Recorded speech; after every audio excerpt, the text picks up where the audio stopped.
Welcome to Catawba Communities, a new show here on Charter Communications Government Channel, where we'll be bringing you lots of information about the services provided by the city governments and Catawba County government. I'm Catawba County's Public Information Officer, Dave Harden. And I'm Mandy Pitts, Communications Director for the City of Hickory. On this first edition of Catawba Communities, we are going to discuss economic development and job creation. We're also going to talk a little bit and learn about our libraries and our park system. And as we get ready to go back to school, we're going to hear from Lamar Mitchell with Champions of Education.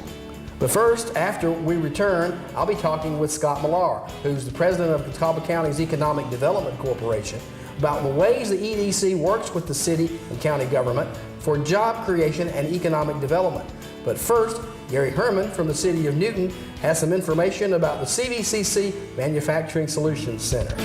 The mission of the Manufacturing Solutions Center at Catawba Valley Community College is to help manufacturers in the United States increase sales, improve quality, and improve efficiency to create or retain jobs. This is accomplished by research and development, product testing, personnel training, international marketing, sales and military procurement, engineering, and promotion of industry. The CVCC Manufacturing Solutions Center is bringing manufacturing into the new era of changing technologies, global marketing, and production innovations. To learn more, visit manufacturingsolutioncenter.org or call 828-327-7000, extension 4265. I'm joined by Scott Millar, president of the Catawba County Economic Development Corporation, which partners with most of our local governments to work to improve economic development and help create jobs in our community. Scott, thanks for joining us today. You're welcome. Would you begin by telling us just a little bit about the structure of the EDC, how it works, and what its basic mission is? Sure.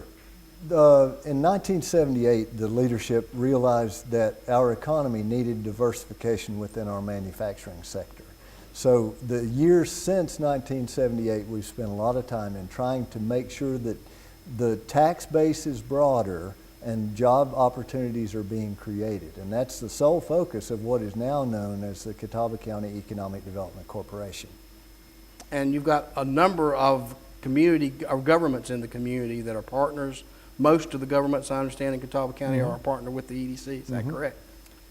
We're funded by, I guess, 7 of the 9 local governments, and certainly the Catawba County portion of that is a roughly 52% part of that funding mix. Scott, you and I were talking recently at another time when we met about the possibility that some of the real traditional industries in our county, like furniture, may actually be able to come back, and we're seeing it come back with some recent announcements. But you said something interesting to me, that you feel that those industries are going to have to work smarter than they have in the past to compete with foreign competitors. What do you mean by that? The concept of working smarter, even within our traditional industries. In years past, we had textiles and furniture, and basically we used horsepower that was really just people.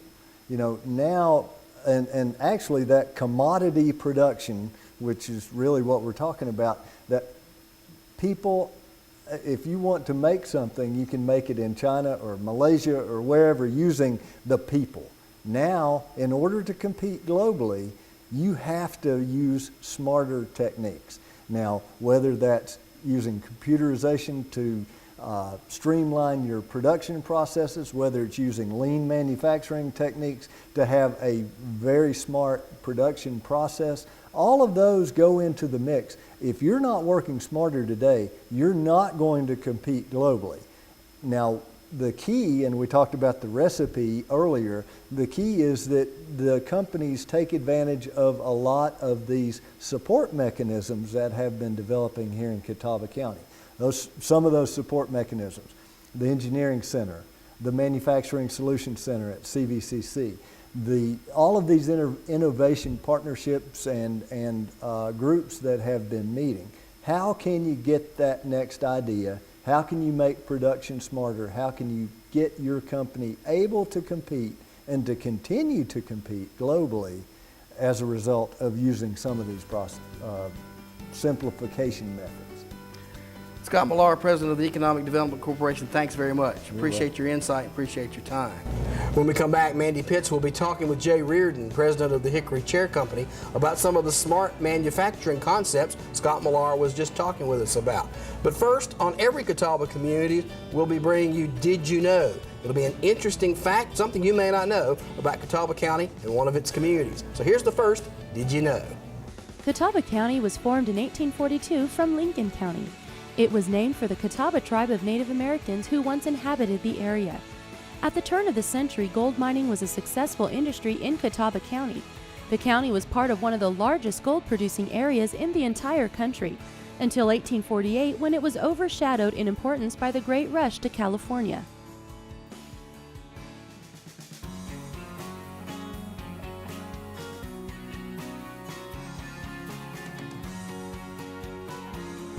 We're back with Jay Reardon, the president of Hickory Chair. Thank you for joining us. Oh, I'm glad to be here. And in an earlier segment, Scott Millar, the president of our Economic Development Corporation, discussed Hickory Chair's smart manufacturing. What did he mean by that? Can you expand on it?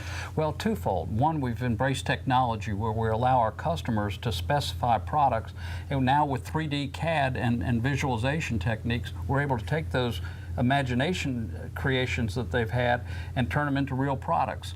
The second part of it is how we've engaged our employees, and we're not just bringing their hands to work, but we're bringing their minds to work as well. And we've been very fortunate. We've got our employees thinking of ways to make us a better value by eliminating a lot of the waste that other manufacturers have to contend with. Well, and it appears to me now that furniture has become, it's starting to grow again. What is your idea about furniture's growth? Do you see it turning around? Well, a lot of consumers have been sitting on the sidelines because they've been worried about it. And furniture is a discretionary purchase on the most part. But when they come back into the market, they want it quickly. So what we've been working on is how do we reduce our cycle times? How do we get it so the time the customer gives us the order that they want, how quickly can we deliver it? And it's a big secret, but it really only takes 8 hours to make a sofa. And if all you were doing was making a sofa instead of waiting to make sofas or queuing them up to make them, you could actually make sofas. We're not that good yet, but we are delivering in 14 days, whereas 5 years ago, we were delivering in 8 to 10 weeks. Well, that's an amazing improvement. So how did you get to that? What we did was we asked our employees what were the things that frustrated them every day that kept them from doing the work that people wanted to pay them for. So if you're a cutter, people want to pay you to cut products, not recut them. Yeah, if you're a sewer, they want you to sew, not re-sew. And then the time between that, what we tried to do is don't be cutting products that aren't needed by the sewing department yet. Don't be sewing products that aren't needed by the upholstery department. So we got the groups together and started communicating, and we came up with signals as to how to target it so when the customer really wants it, that's what they get. And by doing this, you eliminate a lot of work in process, things that are stuck in the factory waiting to be produced.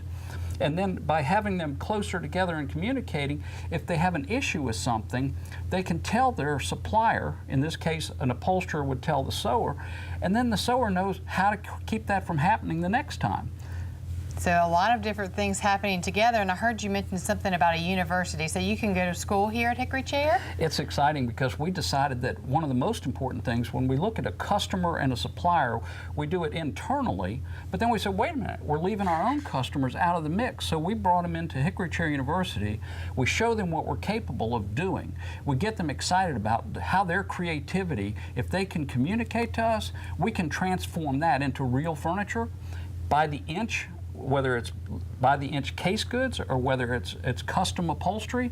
We actually have a trademark on a term called customer-owned hardware, where if they don't like the hardware that's on a piece of furniture, they can send us their grandmother's piece from an old antique that they had, or they can go to someplace else and send it to us. So understand 2011 is a big year for Hickory Chair. Can you tell me a little bit more about that? We're excited. This is our 100th year anniversary. Hickory Chair was founded in 1911, and we began as a chair company. But the cool thing about it is more and more of our customers asked us to make other products for their homes. So we moved into fully upholstered furniture. And then in the late 1980s was the first time we actually made our own wood furniture. But we did that in Conover, and about 8 years ago we decided to bring the family together, and we took our wood plant and moved it here into this facility, the original 1911 facility, and brought all of our employees together. And since that time, the energy and the creativity has just been multiplied, because now we're closer together and talking together. And we've got great families here. We've got generations of people that work at Hickory Chair. And we're coming up this fall, we're going to have Family Fun Day, where we invite back all of former employees and our designers and celebrate a wonderful 100th anniversary. Well, thank you, and of course we all appreciate you and Hickory Chair, and we look forward to another 100 years. Me too. Our community enjoys two outstanding library systems. The City of Hickory system is based at the Patrick Beaver Memorial Library at 375 3rd Street Northeast in Hickory. It offers adult and children's programming, a current browsing collection, extensive reference sources, and an in-depth local history collection. Workshops and classes for children and families are always offered at Patrick Beaver Library. The Ridgeview Branch Library at 706 1st Street Southwest in Hickory has a current collection of bestsellers, DVDs, magazines, and children's materials. There's an active children's programming schedule and the Sojourner Truth Book Club, a long-standing multicultural book discussion. The Catawba County Library System features a branch just minutes away from almost anyone in the county. The main branch is on West C Street in Newton, and other branches are located at the Conover City Hall, in Claremont, Maiden, Mountain View, on Springs Road, and in Sherrills Ford. A genealogy department at the Newton branch provides resources for anyone interested in tracing family histories or historical events related to Catawba County.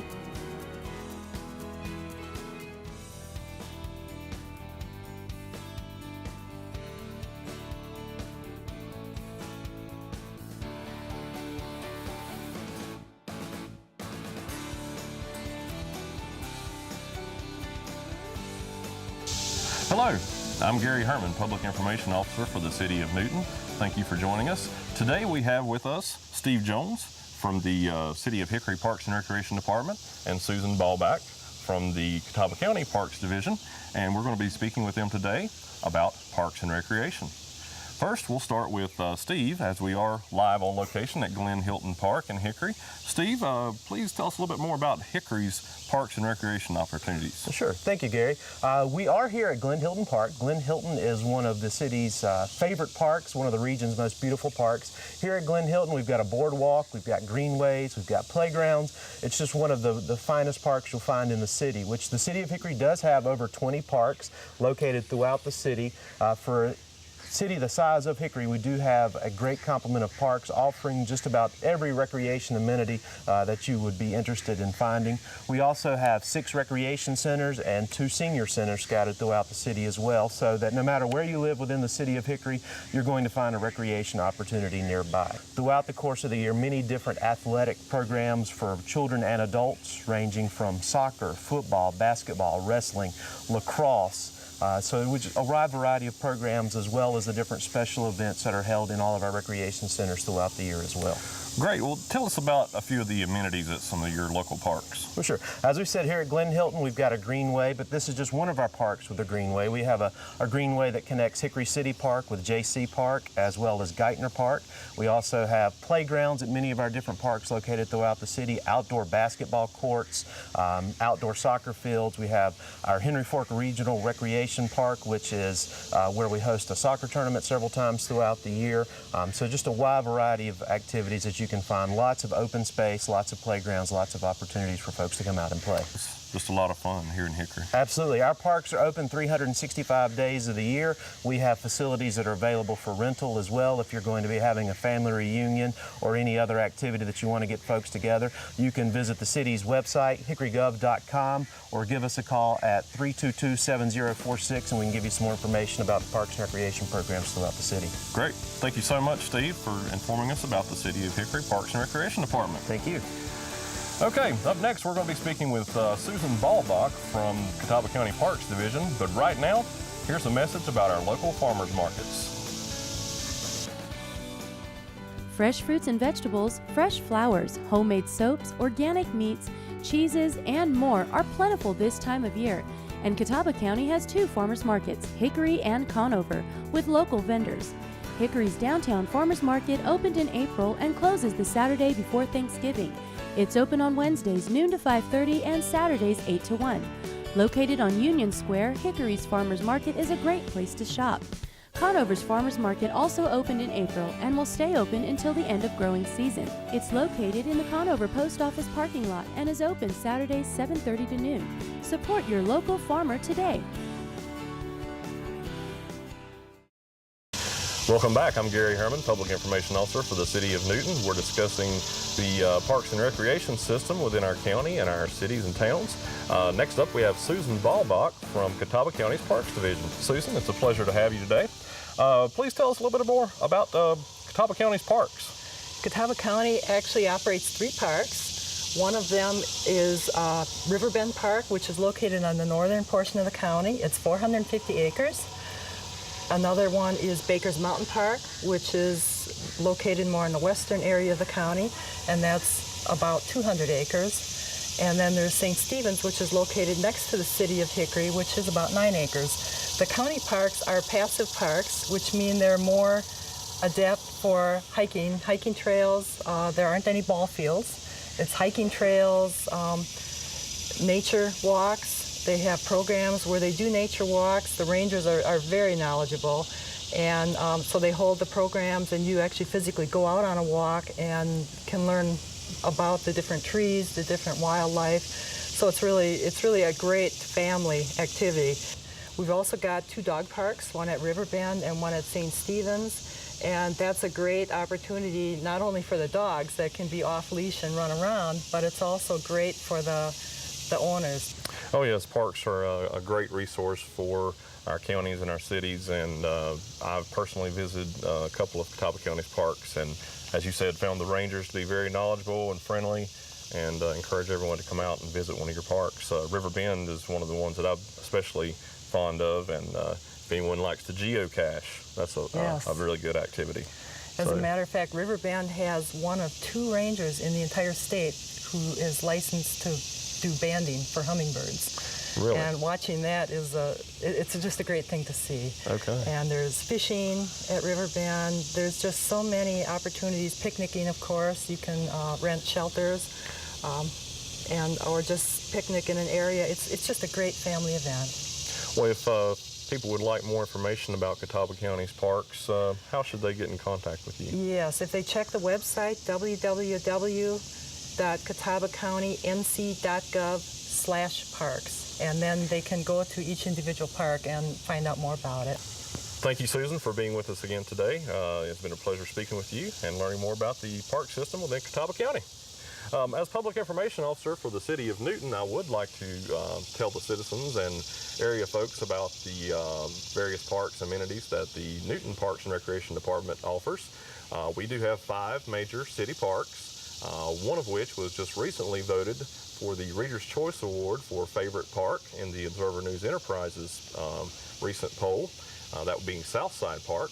We also have Northside Broyhill Park, we have East Park, Jacob Fort Park, and Westside JC Park. And we also have 2 mini parks. Just anything you want, you can pretty much get it there. We've got picnic shelters, just lots of good things for folks to come out and do and enjoy with your family and your friends, and a great way to come out and get some exercise. So if you would like more information on parks and recreation in the City of Newton, please visit our website at www.newtonnc.gov, or you may call the Recreation Department at 828-695-4317. Next, learn how to be prepared for the event of a disaster, as September is National Emergency Preparedness Month.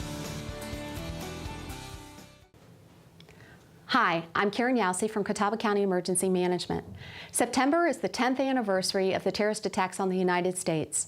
And as we take time here in Catawba County to remember what happened, I urge you to also take time to prepare your family for any type of emergency or disaster that occurs.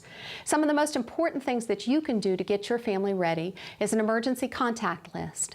The contact list is something that you would put on pen and paper, It would be something that would be in addition to what's in your phone or on your computer, because sometimes you can't access your cell phone or your computer in an emergency, and you need a written copy of everybody's telephone number, their full name, their email address, and their physical address, so that you can get hold of people when you have the opportunity, and it helps the authorities in the area also be able to locate folks for you. Some of the other things that you may want to consider as part of your emergency planning here in September are things like bottled water. Every person needs at least 1 gallon of bottled water per person per day in their home. So if you had a family of 3 members in your home, then you'd want to have 3 gallons for every day for a total of 3 days. So you'd want 9 gallons of water, but you don't want to forget the pets in your home as well. A few other important things to have: the NOAA weather radio. Important weather information comes across the NOAA weather radio, but in addition to the weather information such as tornado information or hurricane information, you also get other important local information that may be critical to your safety. Things that might be like a chemical spill or something happening at the McGuire Nuclear Station. Weather radio, a really important tool to have. Additional things that you want to think about when you're doing emergency planning for your family: a good supply of non-perishable foods, things that are easy to prepare, don't require refrigeration or a stove or oven to cook them. Need to be things that your family will eat, things that your children enjoy. Other things you want to make sure that you take with you in an emergency if you're told to evacuate your home. You want to take your personal medications with you, including the over-the-counter things that you might need to get you through each day for the next few days. While you're thinking about your family's personal medications to take with you, you also want to consider taking a first aid kit or adding that to your emergency supply kit. Relatively easy to do your emergency preparedness. Do a little bit each week.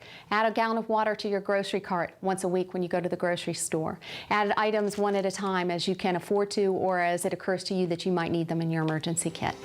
Don't forget, September is the 10th anniversary of the terrorist attacks on the United States. It's a great time to remember and also a great time to prepare.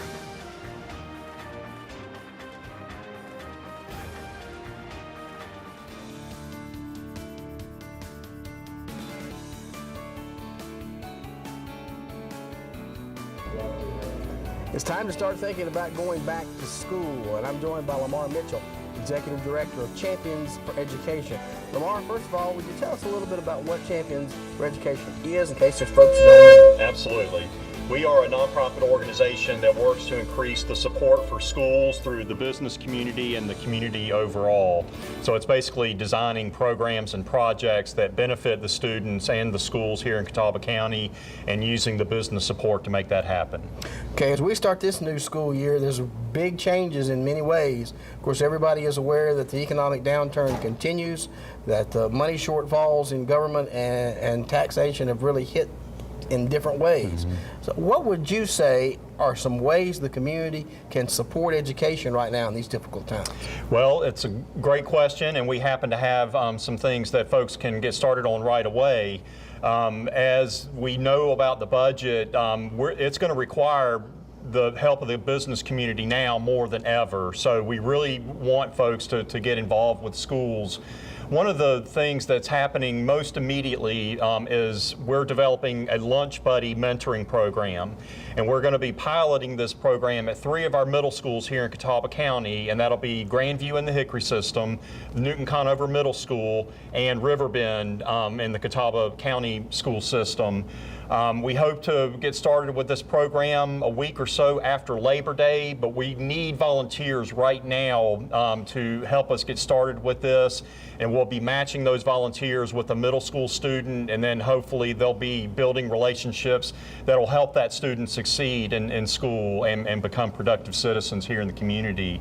Other things that folks can do, if you're in a business, a decision maker in that business, you can adopt a school or get involved with a school that's in the proximity of your business. You can encourage your employees to use the parental leave for involvement in schools, which gives employees 4 hours per year to attend parent-teacher conferences and things of that nature. For our youngest learners, we have an incredible program that we just started here in Catawba County, which is the Dolly Parton Imagination Library. For children 0 to 5, they can receive a free book in the mail every single month, and parents can sign up to this program now, and it's eligible for any child in the community. But if somebody wants to support this program, for $25 contribution, they can get a subscription to that child for an entire year, and you just can't imagine how exciting it is for a child of any age, but especially these young children, to receive that book in the mail. So those are 3 things off the top of my head.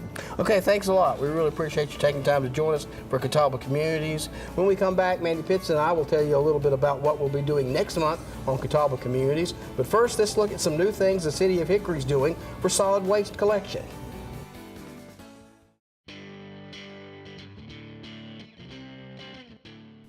To prevent litter, please place your household garbage in bags before dumping trash into the rollout container. If loose trash is placed in the container, wind and other environmental factors can cause debris to miss the truck when dumping your container. Bagging your garbage will eliminate this problem.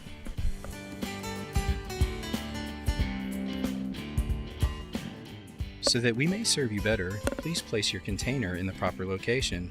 The ideal location is within 2 feet of the curb line and at least 5 feet from other obstructions such as mailboxes, fences, lampposts, parked cars, recycling bins, or other waste. Be sure the container handle faces your house when placed out for collection. Do not place containers under low-hanging trees or wires, as a 15-foot clearance is needed overhead. Following these simple steps will ensure your solid waste is picked up in a timely and efficient manner.